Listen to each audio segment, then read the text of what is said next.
예, 여러분 안녕하세요. 예, 멀티플레이 리뷰 손입니다. 예, 오늘은 그 먹방이고요. 예, 아침부터 이 반주와 더불어서 이렇게 또 이제 뭐 직화 오돌뼈라고 또 이제 편의점에서 파는 그 직화 오돌뼈랑 간단하게 이제 아침 식사를 하고 또 한번 외부로 나가 보도록 하겠습니다. 아침부터 제가 거의 술을 안 먹는데 이 막걸리 카누라 그래가지고 막걸리와 커피를 합쳐놨다고 하는 이런 또 퓨전 술이 있길래 한번 이제 먹방을 해보려고 한번 밥상을 간단하게 차려봤습니다. 자, 제 얼굴이 좀 나오게 해볼게요. 네, 일단은 밥상 위에 오돌뼈 있고요. 그리고 찹쌀밥이 좀 있습니다. 그리고 김치, 김치 있고요. 그 다음에 이제 마늘장아찌 있고요. 그 다음에 이제 귤, 그 다음에 제가 좋아하는 빵, 도너츠죠. 그 다음에 이제 오늘 리뷰를 해볼 그 막걸리 카노라고 하는 국순당에서 나온 막걸리와 커피를 짬뽕을 했다고 하는 이 막걸리를 한번 좀 마셔보면서 제가 맛을 좀 알려드리도록 하겠습니다. 조금 더 잘리네요. 조금 더 위로 올려볼게요. 자, 그러면 자 먹방 시작하도록 하겠습니다. 술을 한번 따볼까요? 소리 좋습니다. 네. 자, 일단은 이 직화 오돌뼈, 먼저 좀 한번 먹어보도록 할게요. 자, 직화 오돌뼈 렌즈에 2분 정도 돌렸더니 다 익었네요.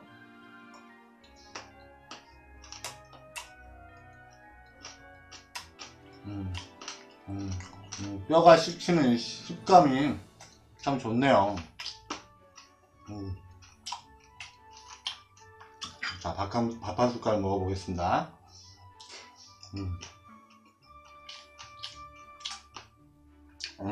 반찬으로도 아주 훌륭하네요.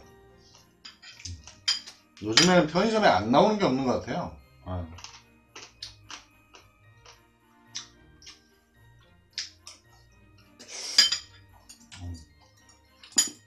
오돌뼈 조금 더 먹고 얘기를 좀 시작해 보도록 하겠습니다.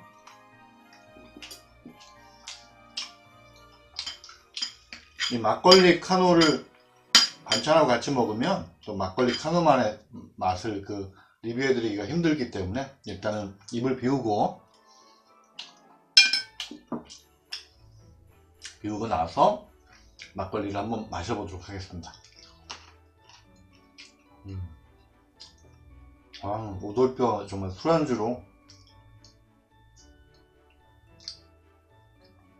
자, 이제 막걸리 카노를 한번 먹어보도록 하겠습니다.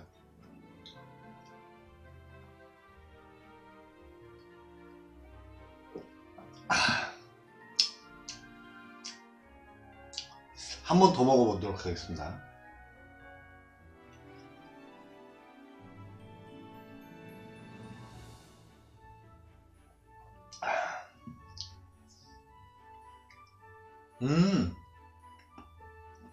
이게 마실 때는요, 그냥 이렇게 마실 때는 그 막걸리 맛인데 딱 내려놓고 뒷맛에 약간 달면서도 살짝 그 커피의 쓴맛이 아주 강하지 않게 느껴지네요.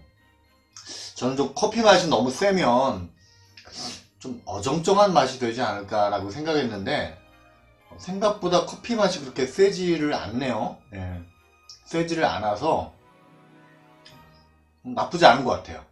그냥 좀 너무 이렇게 커피 맛이 강하면 어쩌나 생각했는데 커피 맛이 그렇게 세질 않아요. 괜찮네요.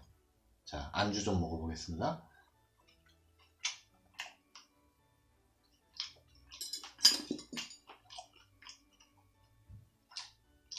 안주와 이번엔 같이 먹어볼게요.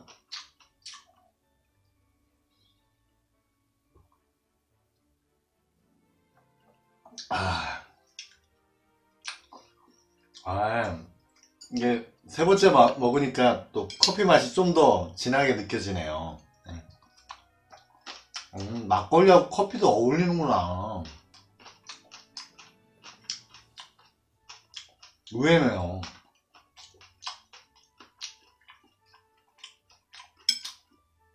막걸리하고 커피라. 오.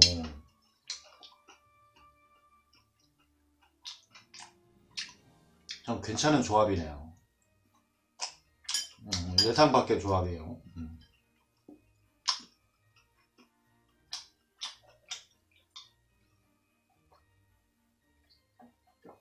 자, 오늘 이 막걸리 카노의 맛은 제가 말씀을 잘 드렸고요. 한번 드셔보세요. 안 드셔보신 분들은. 괜찮습니다. 맛이. 예, 괜찮습니다. 조금 부드럽고 좀 단 느낌, 좀 달짝지근한 느낌을 좋아하시고 또 커피를 즐겨 먹는 분이시라면 나쁘지 않을 것 같습니다. 예. 자, 이제 오늘 제가 좀 먹으면서 먹방을 하면서 얘기를 나누려고 했던 주제에 대해서 한번 얘기를 좀 해보도록 하겠습니다. 오늘 주제는요, 내가 남이가? 정답은 남이다.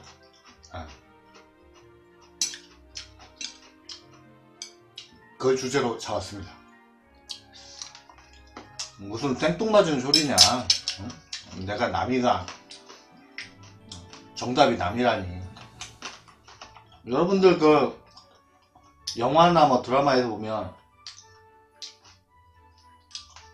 내가 남이가 이런 뭐 대사들을 가끔씩 듣게 되잖아요. 그리고 우리 일상생활 속에서도 친구나 가족들 간에도 또는 부부 간에도 우리가 남인가? 우리가 남이야? 응? 뭐 그런 얘기들을 해보신 적이 있으실 거예요. 근데 이 말이 되게 정감 있고 정을 되게 강조하고 친근한 말인 것 같지만 제가 인생을 좀 살아보니까 굉장히 조심해야 될 말이라는 생각이 들어요. 그게 무슨 말인고 하니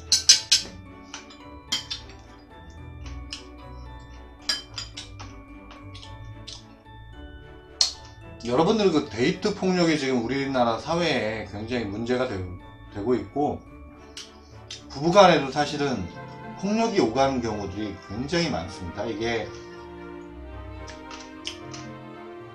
주변에서 그 부부들끼리 이렇게 싸움이 좀 커지는 거 이런 거 많이 보셨을 거예요. 또 본인들이 그러신 경우도 있으실 거고요. 근데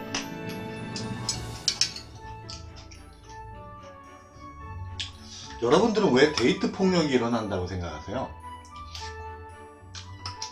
그리고 또 부부들 간에 싸움이 왜 자주 일어난다고 생각하세요?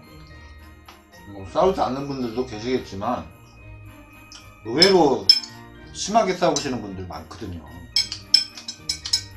심한 말이 오가고.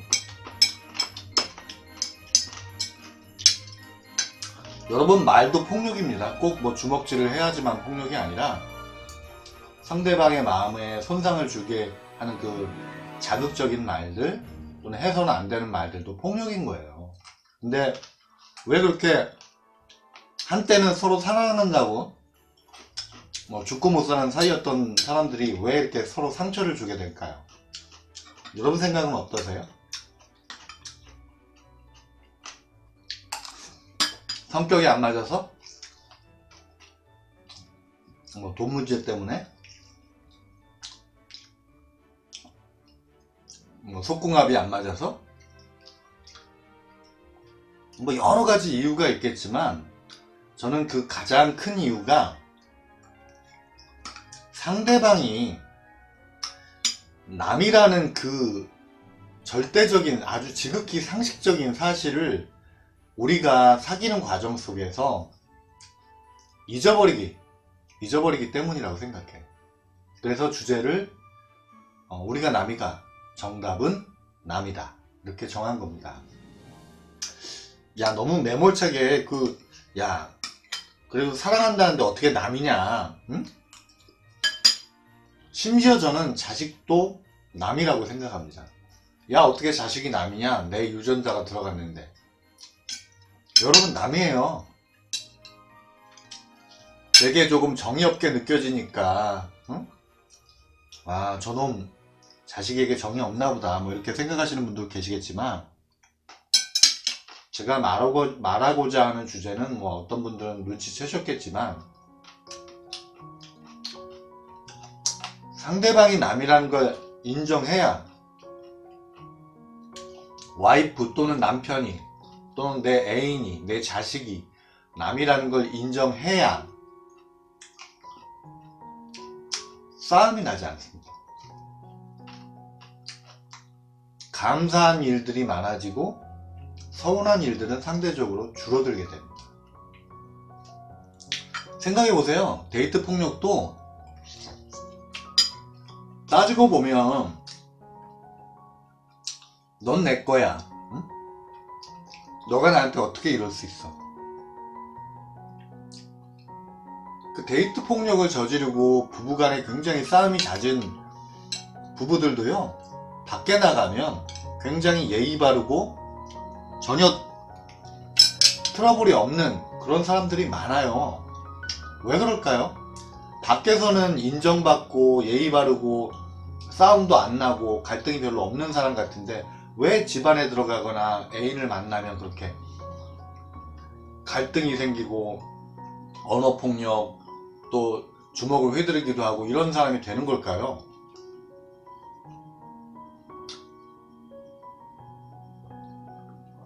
왜 밖에서는 평범해 보이는 사람이 스토커처럼 자기 애인이나 남편을 또는 자기 와이프를 감시하고 집착하는 사람이 되는 걸까요? 그 이유는 저는 남이라는 생각을 안 하고 내 소유물로, 넌 내 거야 라는 그 개념 때문에 그 관계를 망친다고 생각해요. 여러분들 뉴스에서 많이 보실 거예요. 경제적인 어려움 때문이나 여러가지 우울증 때문에 자살을 선택하는 부모가 자기 자식들까지 같이 데려가는. 근데 유서나 이런 걸 보면 제가 데려갑니다, 마치 자기 소유물처럼 얘기하는 사람들이 많아요. 응? 내가 만들어 놓은 시, 내가 데려갑니다. 굉장히 잘못된 생각입니다. 남이에요, 남. 내 유전자가 들어갔을 뿐이지 내 자식의 삶을 내가 대신 살아줄 수 없는 명백한 남입니다. 그래서 자식들이 어떤 길을 택하든 옆에서 내가 사랑하는 부모의 입장으로서 조언을 해주고 이런저런 것들을 도와줄 수도 있지만, 경제적이든 뭐든 그 삶을 진짜로 맞닥뜨리며 살아가는 사람은 내가 아닌 바로 자식이고 내 와이프고 내 애인인 겁니다. 남이기 때문에 헤어질 수도 있는 것이고요, 남이기 때문에 내가 바라는 방향으로 안 갈 수 있는 거예요.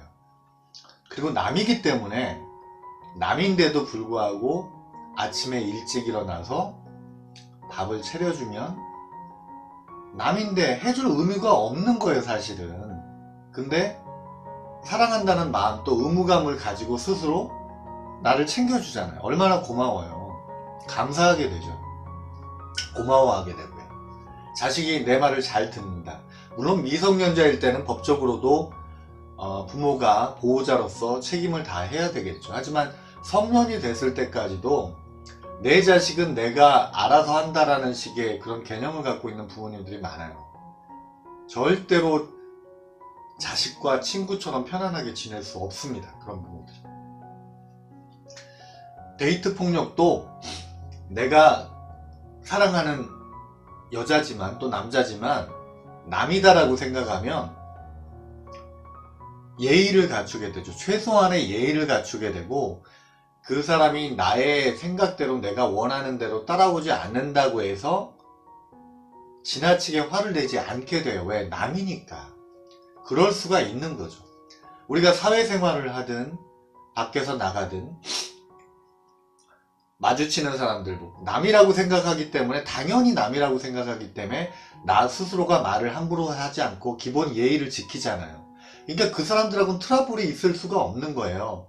내가 남이라고 생각하니까 최소한의 예의를 갖추고, 그 사람이 설령 내가 원하는 답변을 안 해주고 내가 원하는 방향으로 안 가더라도 그럴 수 있다라고 자기 스스로가 생각을 하니까 문제가 없는 거예요. 근데 내가 사랑한다는 이유로 넌 남이 아니라 내 거야, 내 소유야, 넌 그러니까 내 말을 들어야 돼, 넌 나를 서운하게 하고 상처를 주면 안 돼, 이렇게 생각하는 순간 관계에는 이미 잠재적인 폭탄이 생기게 되는 겁니다. 그래서 여자친구든 부인이든 자녀든, 저는 이제 저도 나름 40이 넘게 살아보니 저도 실수 많이 했죠. 예, 저도 살아가다 보면 내 여자, 내 가족, 내 자녀 이런 개념이 강하다 보니까 서운함을 많이 갖게 되죠. 내 생각대로 안 됐을 때 화도 내게 되고. 근데 지나고 나서 생각해 보니 굉장히 잘못된 생각이더라고요. 남인 거예요. 자녀도, 와이프도, 애인도, 내 부모도.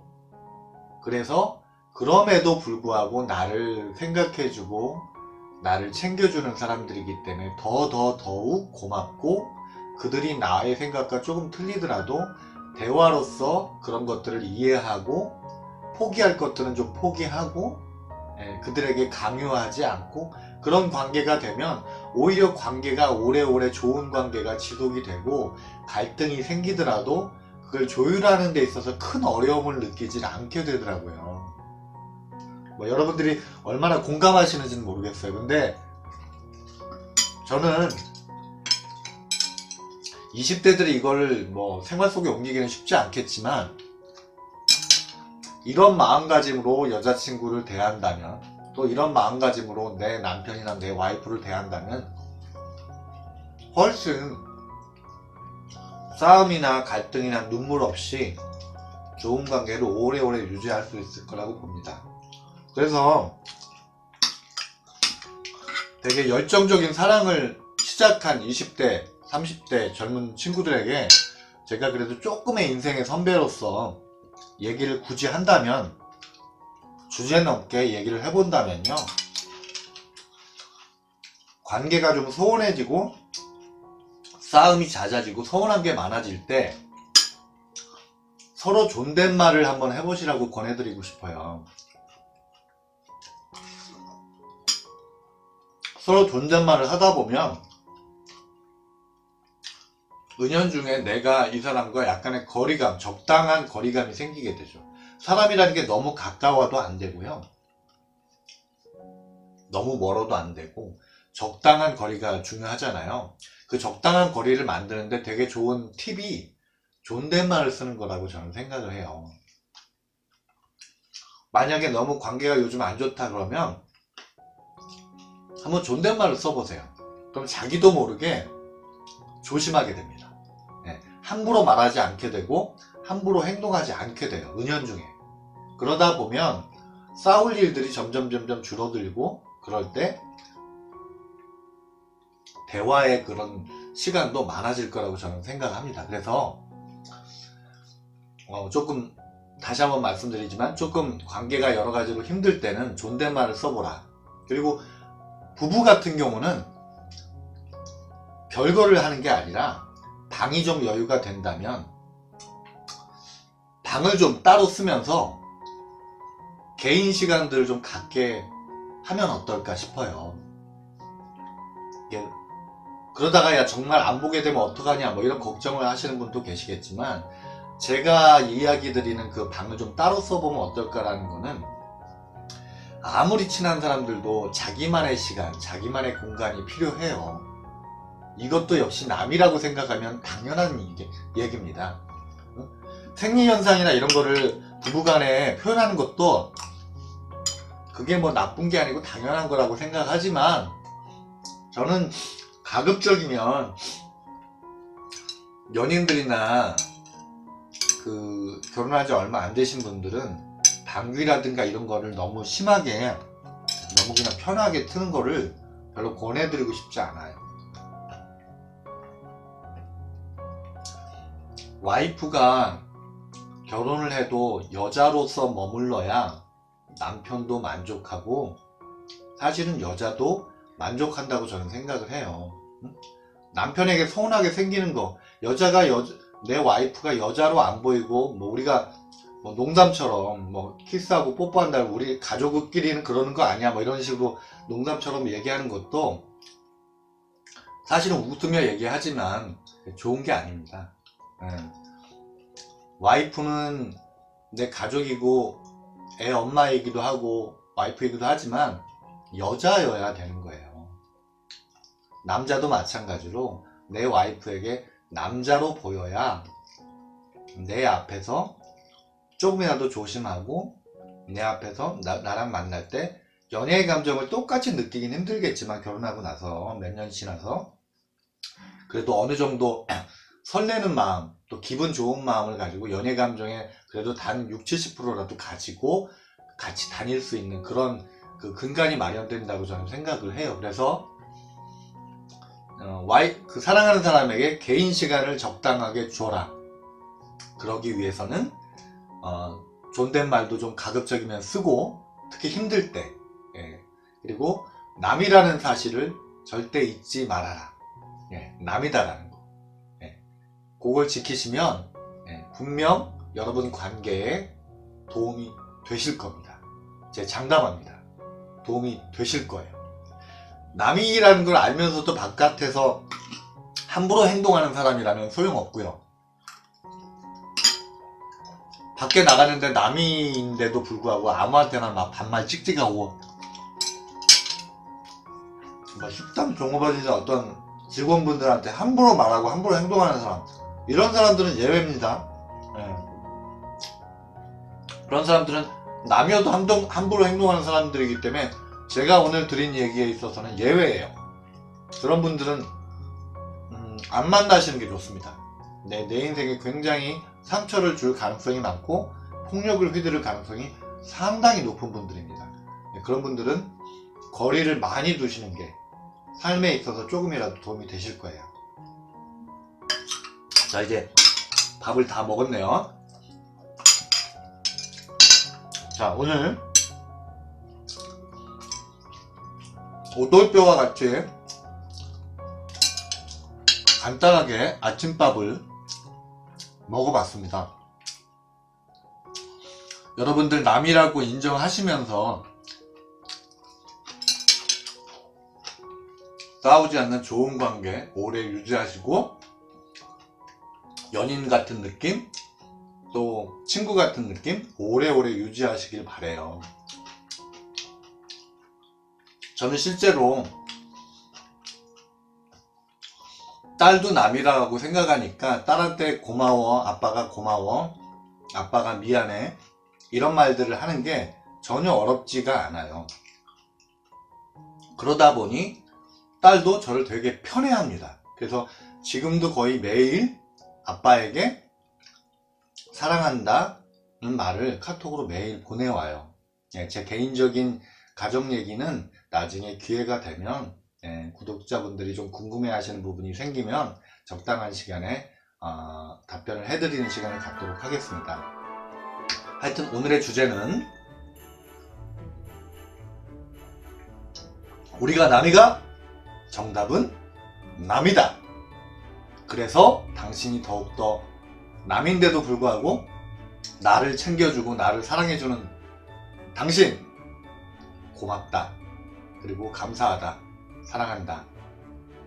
그렇게 늦기 전에 그런 고백을 할 수 있는 여러분들 되시기를 제 개인적으로 바라봅니다. 오늘 먹방과 함께한 그냥 살아가는 이야기 처음으로 한번 올려봤네요. 앞으로 자주 여러분들에게 이런 영상을 올릴 생각이고요. 나중에 실시간 채팅을 할 기회가 생기면 여러분들과 같이 좀 더 진솔한 이야기를 나눌 수 있는 시간이 오기를 기대하겠습니다. 구독 많이 해주시면 실시간 채팅하는 시간이 빨리 오니까요. 좀 부탁드리겠습니다. 네, 고맙습니다. 오늘 아침밥 먹방 이렇게 간단히 좀 끝내보도록 하겠습니다. 여러분, 남입니다. 사랑하는 사람도 남이에요. 네, 리뷰선 들어가겠습니다. 안녕히 계세요.